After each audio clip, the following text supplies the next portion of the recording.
Hello and welcome to Old Ways Gardening and Prepping. My name is Teresa and I'd like to welcome you each out to the shed of many names where we're going to be talking about an important uh, mixture tonight. It's called an oxymel.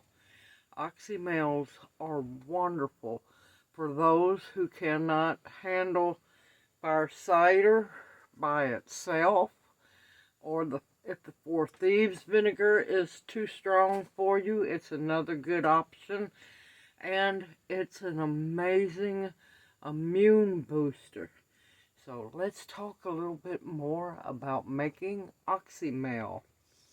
Now they have been making oxymels for a very, very long time. Oxymels are basically a mixture of honey, which you want local honey from a 50-mile radius of you. That way you will get all the medicinal benefits of the plants that are around you, and you'll also build up an immunity to the plants that you might be allergic around you as well. And infused vinegar. Now, there are 3 ways to make oxymels. My favorite is the third one. We'll talk about the first one. The first one is where you will take a quart jar or a gallon, half a gallon jar. It depends on how much honey you have. Alright, let's talk about a quart jar. A quart jar, you will put a third of the jar with, you can use fresh herbs, but in this case you can use dried herbs. A lot of times in this case dried herbs is better. You can do a single herb like mullein or horehound or any medicinal herb that's good for colds, flus, and so on. And what you'll do is fill your jar a third of the way with your dried herb material. You'll fill the second third of the jar with your apple cider vinegar, which is the best to use. And if you want to, you can use apple cider vinegar with the mother. And you will finish filling the jar up with honey. And then you'll put, of course, plastic on top because it's going to have raw vinegar in it. And put your lid and your band on. And you're going to agitate it every couple of days. And make sure it stays mixed. And about 6 to 8 weeks later, it's ready to use. Then you will strain it out. I don't personally believe that you could get all of the honey out of the herbs, so that's why I don't make oxymels that way, because to me, I feel like I know I can get the vinegar out of them, well, most of all the vinegar. I can't guarantee I can get all the honey out, and to me, it feels personally like a waste. Now, the second one, I'm not a really big fan of it, because what you'll do is you'll take your honey and your infused honey or your infused vinegar, take a quart jar or a pint jar, either or, and fill it halfway with the honey and the other half with very warm vinegar, and mix that together. To me, adding the heat to the honey kills some of the medicinal benefits in the honey, and that's why I don't use that version. Now, the third version, which is my favorite of all, is, personally, I use infused apple cider vinegar. Tonight we're going to be using fire cider, my homemade fire cider. And this is infused. The honey's not infused. Now, with this being said, I'm using my honey that I got, my local raw honey. Now, it has started to turn to sugar a little bit, but that's okay. The vinegar is going to break down this, and they're going to blend together. With my vinegar already being infused and this ready to go, you're going to want to, and I'll show you, I'm just going to use the jar that the honey came in, because I'm not going to try to get this honey out. Now, I could heat it up, but I don't want to. I'm going to let the fire cider, the vinegar, naturally break this down. Now, if you've got honey that hasn't hasn't started to become sugar, that's fine too. That's fine. I'm just using this up. So you're going to want a funnel. And like I said, you can use fire cider. You can use Four Thieves vinegar. You can use like any vinegar that you have steeped medicinal herbs in for like colds, flus, coughs, sinus, congestion, you name it. So what we're going to do is remove the lid band and plastic in one fell swoop. Now, my vinegar's cold, so it might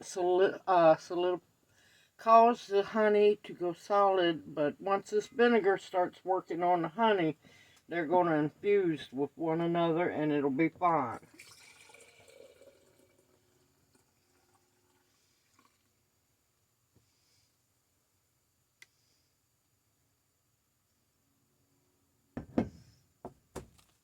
Ooh, I'm going to have to be careful, because that fire cider, I like my fire cider with a kick. I can smell the habaneros in it. So I'm going to have to be very careful with my hands. I'm going to have to wash them here in a bit. Clean up your mess. No matter how hard you try, there's going to be a mess. Unless you're one of the lucky ones. Now, like I said, this is raw vinegar. Not watered down vinegar. Put your plastic on. And I'm going to put the lid back on.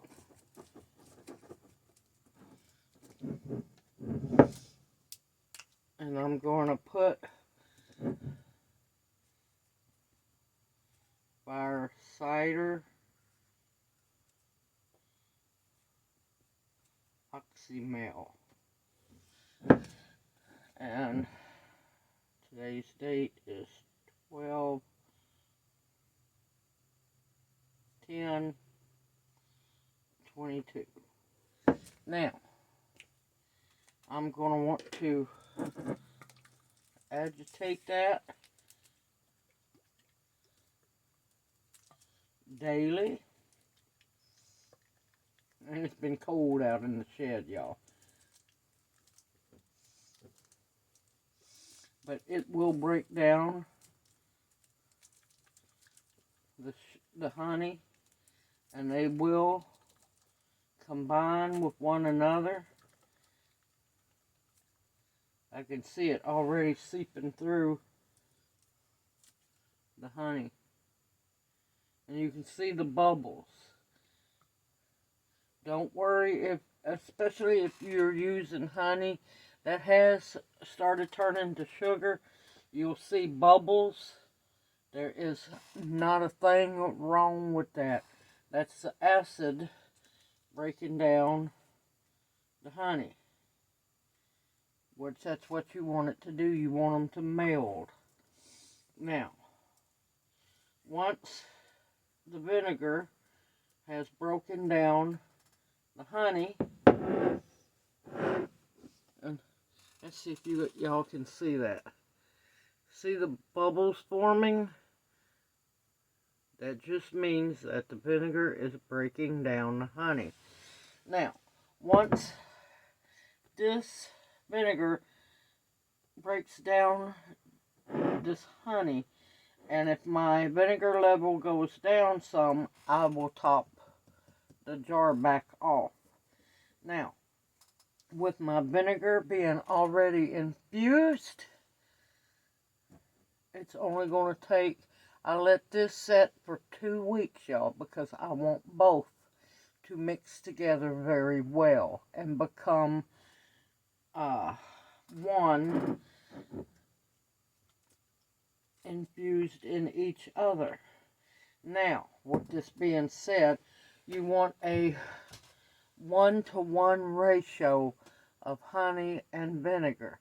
Now, if that's too sweet for you, which it possibly could be, you can knock the honey down just a little bit. But you want to make sure you have plenty of honey in the jar, because they're going to work both together, and it's going to end up being one amazing concoction, elixir, oxymel for you. Talking about immune system booster. It does amazing things, and like I said, the honey will also help you combat local allergies of plants as well.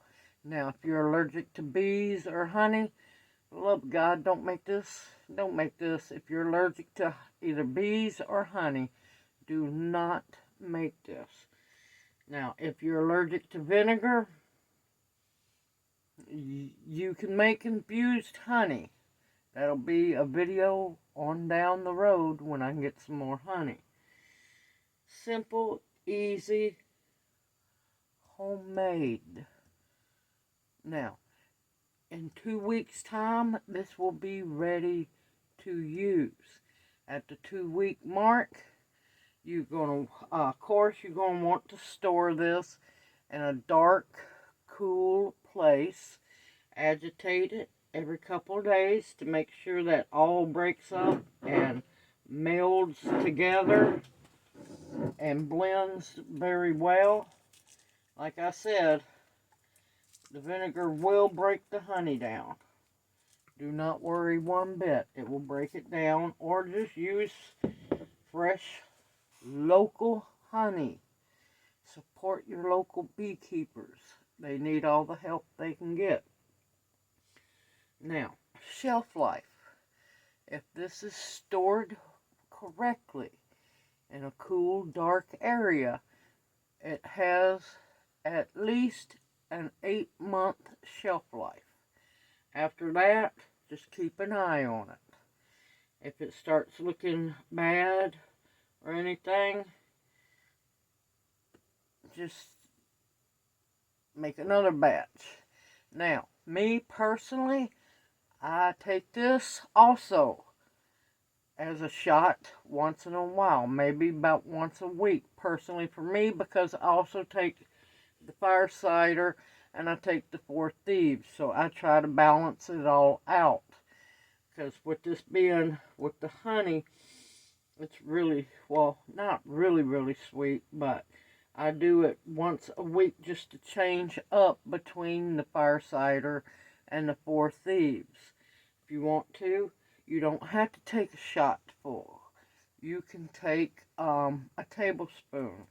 Mix that in your herbal tea, or I wouldn't say, personally, I don't like to add it to a hot tea or hot water, because things evaporate with steam, and I don't want any of the medicinal benefits evaporating with the steam. If you want to do the tablespoon dosage, you can have a tablespoon every day or every other day, and you can add it to orange juice. You can add it to an herbal tea once it's brewed and it's cooled down quite a bit. I don't do the steaming. Warm water. that's not steaming. Because like I said, personally, I feel that some of the medicinal benefits will evaporate in the steam. But simple, easy, amazing, absolutely amazing for immune building jumpstart boost. And if you make it a regiment to where you take it every other day or once a week, you will notice a massive difference in your health as well as your gut health also. This is amazing for your stomach, your intestines, your digestive tract as well. Simple, easy, and yes, you can make your own oxymels, and they are good, and they are good for you. Like I said, make sure you use local honey. Don't go to the store and buy just any honey, because you don't know really where that little honey bear comes from. Now, unless you get the honey bear from a local beekeeper, you'll be fine then. But store-bought honey, you don't know where it comes from. And quite a bit of it can come from China. Yes, a lot of Chinese honey is shipped over here to America. Hope this encourages you to also make your own oxymels. And like I said, at the 2-week mark, this is ready to use because the vinegar was already infused. Everyone, stay safe, stay sound, continue to stock your pantries with nutritious food, and work on your medicine cabinets as well. You want as much medicinal mixtures, tinctures, vinegars put back as possible, because you'll realize you'll need them down the road. I look forward to seeing you in my next video, and may you each be blessed. I'll see you soon.